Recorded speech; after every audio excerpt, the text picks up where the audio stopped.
Good evening, good evening. Yours truly, Dan Adams, a.k.a., as you can see over here, no, here, right there, soulful conservative, owner and blogger of the Political Heat. I'm on air live here on The Revolution, and it's been a minute, and I'm glad that I am back. I will be coming to you. This was an impromptu getting back into the swing of things broadcast for this evening, and isn't technology a wonderful thing? Here I am laying in my bed, and I'm able to come to you live here on Facebook Live on The Revolution, and this is the 15 minutes of heat. So we are going to get right into a few things here. Let me go ahead and switch my screen, and we are going to get into the first clip I want to play, and it's all about winning. Talking about. So, ladies and gentlemen, this is Masa of SoftBank from Japan, and he's just agreed to invest $50 billion in the United States and 50,000 jobs. And he's one of the great men of industry, so I just want to thank you very much. Thank you. Thank you very much. This is one. And you, if you'd like to speak to him, you can. But one of the truly great men. Thank you. Thank you. Thank you. Thank you so much. You may want to say hello. Yes, okay? thank you. I'll see you soon, okay? So ladies and gentlemen, if you haven't heard, you probably heard or know now that, yes, Donald Trump has secured a deal with SoftBank, $50 billion, 50,000 new jobs.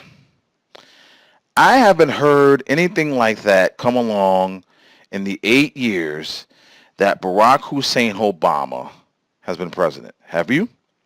Have you heard any news like that? Has anything come across the wire like that? And I'm going to fix my camera here for just a little bit, get myself better in the screen here. There we go. That's much better. There we go. So, ladies and gentlemen, come on now. $50 billion, 50,000 new jobs. If that isn't winning, I don't know what is. If that isn't coming and letting everybody know, and I'm hoping and praying that this is just the precursor of things to come. I am hoping and I'm praying. And as I stated earlier on social media, ladies and gentlemen, don't get it twisted. Ladies and gentlemen, don't get it twisted. I personally, and I hope that you as well, will continue to hold Donald J. Trump, that's right, the soon-to-be president of the United States, accountable and keeping his feet held firmly on the hot coals in regards to all the campaign promises that he made.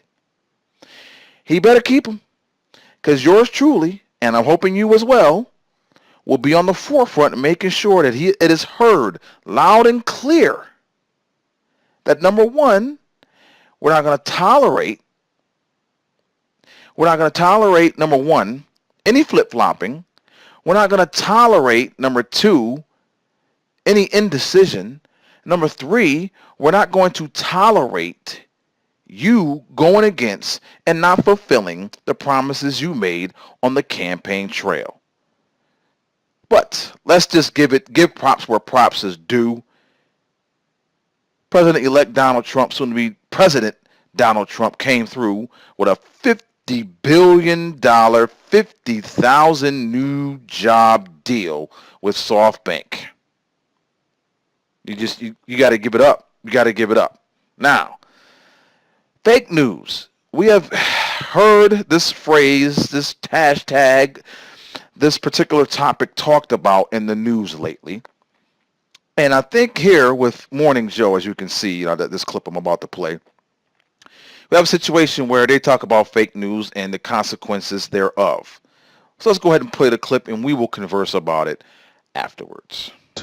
It's time for these isolated know-it-alls in the Silicon Valley at Google and Facebook to, like, get this stuff together on things like this. They have to have some sort of... I mean, First Amendment, we all live within the First Amendment. New world. We don't want to tamper with the First Amendment, but there's something askew here that has to be looked at. You know, it's gone in cycles, this misinformation. It used to be telephone calls the night before. I remember Jeb Bush lost to Lawton Chiles because Lawton Chiles called hundreds of thousands of people saying Jeb Bush was going to take away their Social Security. Of course, you can't do that as governor. He just made it up. And then it was emails. People would send around the most horrific emails. And now we're to this stage, and you're right. It's hard to stop these phone calls the night before an election. It's hard to stop the emails. It's not hard to stop this fake news. No. If you're Google or if you're Facebook. Hard if you're Twitter. Yeah. Yeah. Yeah. Well, like so this pizzeria story, I won't dignify it by explaining what the conspiracy is, but people saw in the leaked Podesta emails, they hallucinated words meaning something other than what they appeared to mean. Okay, let me stop it right there. I am not on that conspiracy theory as well because I'm going to need some concrete evidence. I'm not going to just jump on this bandwagon just because people on social media, and hey, you may have your belief that this is the truth, then that's on you. But me personally, I need proof. I'm not putting it past these people because these people are pure evil. I'm not putting it past them. No doubt about that. I am not putting it past them. But me personally, I need some more concrete evidence to jump on this conspiracy bandwagon of this pedophilia network or whatever you want to call it. I need some more evidence. About some very nefarious things. In other words, they took a pretty innocuous email and thought the words inside that email are code for what's actually happening inside this area. Oh my and that God. grew up in a conspiracy theory. And it has real-world implications. Again, when a guy walks in because he thinks he's saving children in a pizzeria with an AR-15 and fires off a round where families are eating, that's real-world stuff. That's not just stuff floating around the internet. And one of the most shocking things to me is you actually have people with college degrees who read these fake news stories and these conspiracy theories. Well, let me stop that for a second. You hear Mika in the background. You hear her. If it wasn't for her father, she would not be sitting in that chair. Nepotism at its highest level. If you don't know who her father is, look him up. If she did not have the father that she has, she would not be sitting in that chair, ladies and gentlemen, because she's horrible. She makes a point here and there, few and far between, but she is horrible. And then call all of us up. Is this true? And young people don't Is that true? differentiate. No. Is that true? You know, after about the 20th, I'm like, no, stop. You think the Flynn's are I doing know it who you're knowingly? talking about. Oh, stop. Do I think the Flynn's are doing what now? When they retweet this stuff, do they know it's not true and they're just trying to stir up trouble? I think either way is really disturbing. Okay, so I'm going to stop it right there. And you get the gist of what that is. And like I said, I am not part of this conspiratorial campaign. Like I said, I need more evidence, ladies and gentlemen. I need more evidence. You got to give me something concrete. You got to give me something in order for me to jump on this conspiratorial bandwagon in regards to this Pizzagate and, excuse me, and this whole pedophilia network that's supposed to be going on within Podesta and Democrat Party and all that good stuff. I need more evidence. It's just me, ladies and gentlemen. Just me. I'm sorry. Excuse me. Now, let's go ahead. And as I pull this clip up, oh my gosh, look at that face over here. Sorry, that way. Look at that face. Oh my goodness. Wow. I'm going to go ahead and play this clip. And honestly, I need a drink of water. I don't know why all of a sudden I need a drink of water. Excuse me.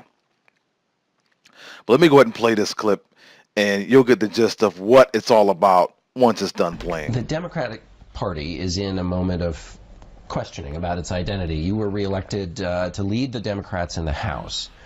What Wow. do you tell Democrats who want a new direction and then go to you? What are you going to do differently? Well, I don't think that people want a new direction. Our values unify us, and our values are about supporting America's working families. That is one that... Okay, stop it right there. She said, if you didn't catch it, and I can rewind, you know, I'm going to rewind that. I'm going to rewind that whole clip. Go back. I'm going to play this clip again. Listen very carefully. The beginning statement and the question and her answer. The Democratic Party is in a moment of questioning about its identity. You were reelected to lead the Democrats in the House.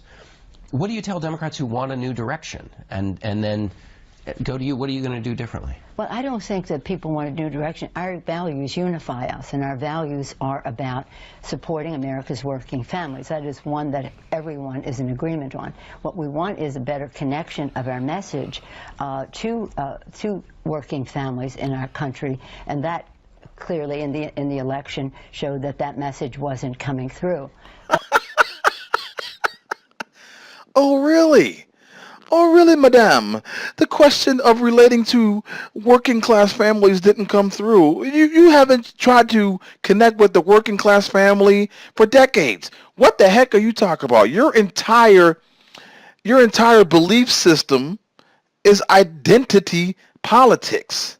That is all you have. That is all that you can put forth because you have no concrete policies. You do not have a vision that America can get behind. It is all about identity politics. And America is almost at the point where they're ready to flush your identity politics, which they basically did November 8th, and just flush them down the toilet. Ladies and gentlemen, come on.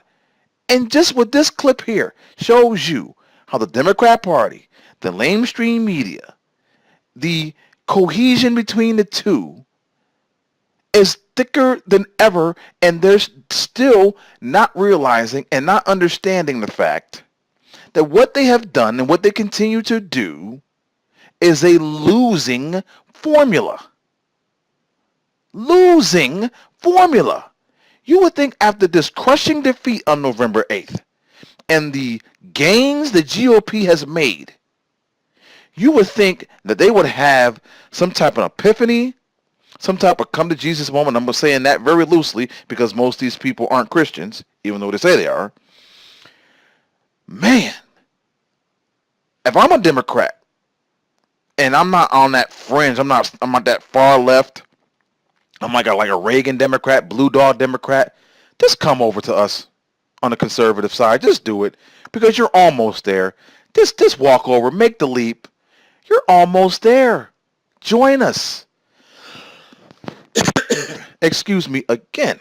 Now, before I wrap up this evening's 15 minutes of heat here live on Facebook Live via The Revolution, that's right, Facebook page The Revolution, there's a clip I want to play here, and it's something funny, it's something hilarious, and this is the crazy Keith Ellison supercuts from the Washington Free Beacon. With some insight, Democratic Congressman Keith Ellison of Minnesota. I mean, Donald Trump is the single worst person ever to win the nomination of a major party. We do have the worst Republican nominee since George Wallace. George Wallace was a proud Democrat. Is so dangerous in a number of ways, not the least of which is his attacks on the press. The media should admit that they made a mistake She's here. running.